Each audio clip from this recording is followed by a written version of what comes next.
Yes, ఈ powerful దోపిడీ ఎలా జరిగింది అన్న విషయానికి సంబంధించి తెలంగాణ అలాగే ఆంధ్రప్రదేశ్ రాష్ట్రంలో ఉన్న ఆ ధరల వ్యత్యాసం ఏదైతే ఉందో ఆ వ్యత్యాసమే ఈ అక్రమార్కులకి ఆసరాగా మారిందన్నది అయితే మనకు చాలా క్లియర్గా అర్థమవుతుంది. గత 5 ఏళ్ల కాలంలో సర్కారు కొనుగోలు చేసిన విద్యుత్ పరికరాలను తెలంగాణలోని కొనుగోలు చేసిన విద్యుత్ కొనుగోలు వివరాలను పోల్చి చూస్తే దాదాపుగా 4,500 కోట్ల అవినీతి జరిగినట్లుగా మనకు అర్థమవుతుంది. ఇది కేవలం ప్రాథమిక పరిశీలన మాత్రమే.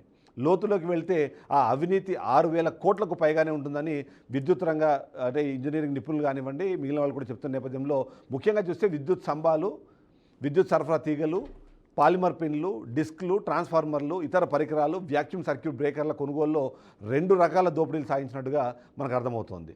ఒక్కో పరికరం ఒక్కో రేటును దాదాపుగా 3 రెట్లు పెంచి కొనడం ఒక ఎత్తు అయితే ఆ పరికరాన్ని ఒకే కంపెనీ నుంచి కొనడం అన్నది మరో ఎత్తు.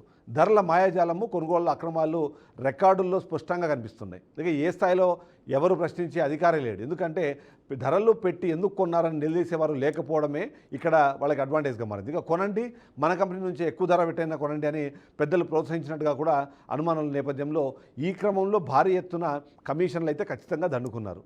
ఫలితంగా ఇటు సర్కారు ఖజానాకు చిల్లుపడింది, అటు వినియోగదారుడి జేబుకు కూడా భారీగా చిల్లుపడిన పరిస్థితి మనకు కనిపిస్తుంది. ఇక ప్రభుత్వ పెద్దలే తెరవెనుక ఉండడంతో కొందరు అధికారులు కూడా రెచ్చిపోయినట్టుగా మనం అనుకోవాల్సిన అవసరం అయితే కనిపిస్తుంది. ఎందుకంటే కమిషన్లు, రెగ్యులర్ వసూళ్లతో ఈ అక్రమాలు పూర్తి స్థాయిలో కొనసాగించడం అయితే చాలా క్లియర్గా అర్థమవుతుంది. ఒకసారి మా ప్రతినిధి సాగర్ దగ్గరికి వెళ్దాం. ఒకసారి సాగర్తో ఒకసారి విశ్లేషణ తీసుకునే ప్రయత్నం చేద్దాం.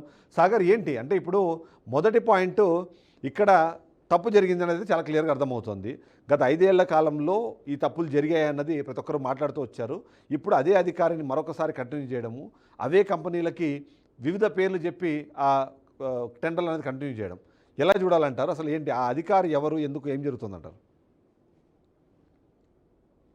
చాలా స్పష్టంగా అర్థమవుతోంది. 2019 నుంచి 2020 వరకు అనేక రకమైన కుంభకోణాలు జరిగాయి, లేకుంటే భారీ స్కాములు జరిగాయి. వీటిలో ప్రధానంగా విద్యుత్తుకు సంబంధించి మనం బీఆర్కే న్యూస్ ఇప్పటికే చాలా లోతుగా వెళ్ళి చాలా స్పష్టంగా క్లియర్ కట్ గా అవినీతి ఎక్కడ జరిగింది, ఏ రూపేణా జరిగింది, ఈ విద్యుత్ స్కామ్ ఎంత మీద జరిగి ఉంటుందని చెప్పి ఒక అంచనాకైతే వచ్చి వరుస ఎపిసోడ్లు అయితే ప్రసారం చేస్తూ ఉన్నాం. మీరు చెప్పారు 2019 2014 వరకు ఒక అంచనా ప్రకారం 4,500 కోట్లు ఉంటుందంటే ఇది 2,500 కోట్లు కాదు, సుమారు 13,000 కోట్ల పైచలకి అవినీతి జరిగి ఉంటుందని అనేక ఉదాహరణలు కూడా ఉన్నాయి. ఒక చిన్న పిన్ను ఏదైతే మనం ఏదైనా విద్యుత్ లైన్ లాగినప్పుడు ఒక చిన్న పిన్స్ ఉపయోగిస్తాం. ఆ చిన్న పిన్ను తెలంగాణ ఎప్పుడు కూడా మనం బేరీ చేసుకున్నాం. ఊరికే నోటి మాటలు కాకుండా అన్నిటి కూడా ఒక ప్రాక్టికల్ గా ఈ రేటు ఎంత ఉంటుంది, ఇంత స్కామ్ ఎక్కడ జరిగింది చూస్తే ఒక చిన్న పిన్ను రేటు 210 రూపాయలు తెలంగాణలో ఉంటే అదే ఆంధ్రప్రదేశ్ 463 రూపాయలు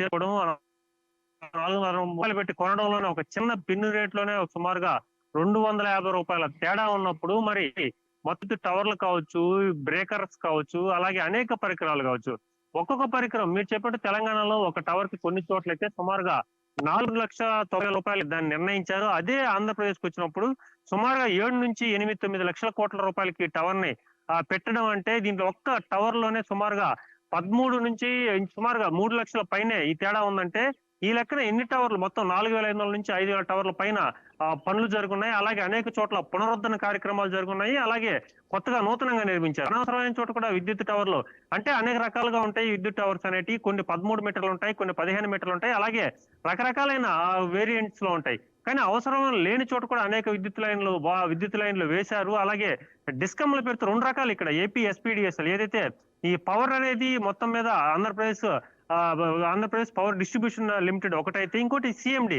అంటే అడ్మినిస్ట్రేషన్ సైడ్.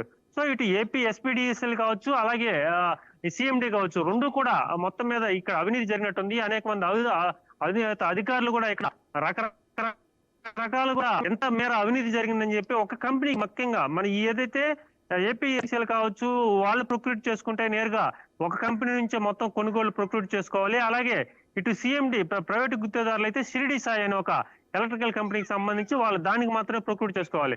సో ఏ రకంగా చూసినా కూడా లబ్ధి అనేది ఒకరికే వెళ్తా ఉంది, అలాగే మోసం అనేది జరుగుతా ఉందని చెప్పి చాలా స్పష్టంగా అర్థమవుతోంది. ఎటు చూసినా కూడా ఈ 4-5 ఏళ్ల కాలంలో 2019 2024 కాలంలో సుమారుగా 4,500 కోట్లు అనేది బేసిక్ గా జరిగింది. అలాంటిది సుమారుగా 13,000 కోట్ల రూపాయల పైన అవినీతి జరిగింది అయితే స్పష్టంగా అయితే మనకి తెలుస్తా ఉంది. ఎస్, సాగర్, ఇక్కడ అందరికీ వచ్చే అనుమానం ఏంటంటే గత 5 ఏళ్లలో చాలామంది డైరెక్టర్లు ఉన్నారు, వాళ్ళందరినీ రాజీనామా చేయించిన తర్వాత ఈ సంతోష్ రావు అనే వ్యక్తిని మాత్రమే కంటిన్యూ చేస్తున్నారు. కంటిన్యూ చేయడానికి కారణాలు కూడా మనం ఏదైతే చెప్తున్నాం మొదటి నుంచి, ఈ విద్యుత్ స్తంభాలకు సంబంధించి గతంలో ఒక 3000 విద్యుత్ స్తంభాలకు టెండర్ పిలవడము, దాన్ని కంప్లీట్ చేయడము, దాని పేమెంట్స్ అన్ని క్లియర్ చేయడం అన్నది చాలా స్మూత్గా జరిగిపోయింది. కాబట్టి ఇప్పుడు పిలిచిన 5400 టవర్ల వర్క్ కూడా కంప్లీట్ చేసేసి దానికి సంబంధించిన పంపకాలన్నీ పూర్తి చేసేసి మీరు వెళ్ళిపోవచ్చు అనే విధంగానే ఇది కంటిన్యూ అయిందన్నది చాలామంది అనుమానం ఉంది. సో మీ విశ్లేషణ ఏంటి? ఎందుకు అందరినీ మార్చిన ప్రభుత్వము లేదా ఈ విద్యాశాఖలకు సంబంధించిన కీలకమైన నాయకులు ఆ వ్యక్తిని మాత్రమే కంటిన్యూ చేస్తున్నారంటారు?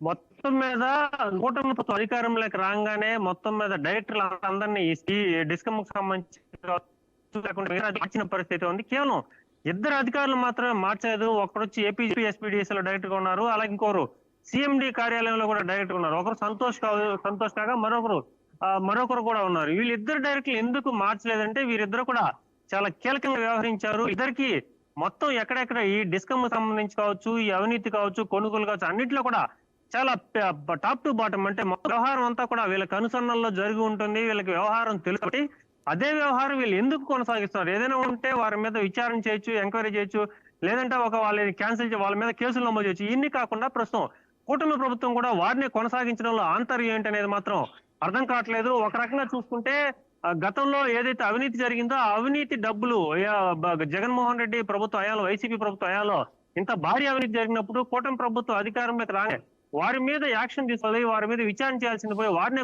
కొనసాగించడంలో గతంలో అన్ని తెలుసు కాబట్టి వారిని కొంత లబ్ధి పొందదామా. గతంలో మనం చూస్తే 4500 కోట్ల నుంచి 13,000 కోట్ల రూపాయల వరకు అవినీతి జరిగింది. ఈ డబ్బులంతా కూడా ప్రజలే కడతారు. చివరికి ఎవరు కూడా చేతుల్లోంచి రూపాయి తీసుకోరు. ఆ ప్రభుత్వం ఏదైతే అవినీతి జరిగినా, స్కాములు జరిగినా చివరికి బలేది మాత్రం సామాన్యుడే. ఇదే క్రమంలో ప్రస్తుతం టీడీపీ ప్రభుత్వం కూడా ఇదే విధంగా వ్యవహరిస్తుందంటే సుమారుగా ఇప్పటికే 400 కోట్ల నుంచి 700 కోట్ల రూపాయలకు స్కామ్ జరిగే అవకాశం ఉంది. ఇప్పటికే దీనికి సంబంధించి అనేక కథనాలు కూడా ప్రసారం చేస్తా ఉన్నాం. ప్రసారం చేస్తున్నా కూడా వారిని ఎందుకు అట్టి పెట్టుకున్నారు? ఈ 4500 5,000 టవర్ల వరకు చాలని చెప్పి చూస్తున్నారు. కాబట్టి ఈ కార్యక్రమం అంతా కూడా మొత్తం నెరవేర్చిన తర్వాత కానీ తీసేయాలా, లేదంటే మొత్తం పూర్తిన తర్వాత ఈ ఏదైతే తప్పు జరిగాయో ఆ తప్పులు కూడా వారి మీదే భారం మోపి, లేదంటే వారి మీదే ఆరోపణలు మోపి మొత్తం అన్ని వ్యవహారాలంతా వాళ్ళే చేశారని చెప్పి వాళ్ళ మీద నెట్టి మొత్తం వచ్చే డబ్బులు జోబీలు వేసుకోవాలని చెప్పి ప్రస్తుతం కూటమి ప్రభుత్వం కూడా చూస్తుందా అనే అనుమానాలు కూడా తెలుస్తున్నాయి. సో ఏది ఏమైనప్పటికీ చివరగా కన్జ్యూమర్స్ ఎప్పుడైతే ఈ మొత్తం భారం అంతా ప్రజల మీద పడుతూ ఉంది. ఇప్పటికే 500 వచ్చే బిల్లు 1000 రూపాయలు వస్తా ఉంది. అలాగే చాలా మంది కరెంట్ ఛార్జీ పెంచని చెప్పి గతంలో చంద్రబాబు నాయుడు చెప్పారు. ప్రస్తుతం కూడా కరెంట్ ఛార్జీలు ఎక్కడ అఫీషియల్ గా పెంచడం లేదు. మరి 500 1000 రూపాయలు వస్తే కరెంట్ ఛార్జీ పెరిగిందనక ఇంకా ఏమనాలి? కరెంట్ ఛార్జీ ఏమన్నా సర్దుబాటు, లేదంటే వాళ్ళకి ఛార్జెస్ అంటారు, ఎక్స్ట్రా ఛార్జెస్, సబ్ ఛార్జెస్, రకరకాల పేర్లు చెప్తారు. ఈ ఛార్జెస్ అని ఏమని పిలవాలి? కరెంట్ ఛార్జీలు పెరిగిందనే కదా అంటారు. సో గతంలో జరిగిన ఇంత పెద్ద భారీ స్కామ్ జరిగిందని చెప్పి తెలా ఉన్నా కూడా ఇప్పుడు ఎందుకు వీళ్ళ మీద యాక్షన్ తీసుకోకుండా ఆ సంతోష్ అనే ఆ డైరెక్టర్ కావచ్చు, ఇటు సిఎండి ఏపీ ఎస్పీడీఎస్ లో కీలక అందరినీ తీసేసినప్పుడు వీళ్ళిద్దరిని ఎందుకు కొనసాగిస్తున్నారంటే ఈ పాపంలో వాళ్ళకి బాగుంది ఉన్నా కూడా ప్రస్తుతం అదే దారిలో వీళ్ళు నడుస్తారని చెప్పి అనేక అనుమానాలే కాదు, కొంచెం దీని మీద మొత్తం కూడా ఇదే నిజం అని కూడా నిజం అని కూడా అనుకోని పరిస్థితి అయితే ఏర్పడతా ఉన్నాయి. సాగర్, ఇక్కడ చాలా క్లియర్ అర్థమవుతుంది. ఒకటి అవసరం లేని పరికరాలను కొనిపించడము. ముఖ్యంగా మనం మాట్లాడితే టవర్లు అన్నాం, నిజంగానే ఆ టవర్లు అవసరమే లేదు. ఎందుకంటే 6 లేన్స్కి సంబంధించిన వాడి దగ్గర మాత్రమే ఆ M6 కానివ్వండి, M9 కానివ్వండి ఆ టవర్లు వేయాలన్నది ఒక రూల్ ఉంది. అది కూడా ఇంతకుముందు NH వాళ్ళు చేసేవాళ్ళు.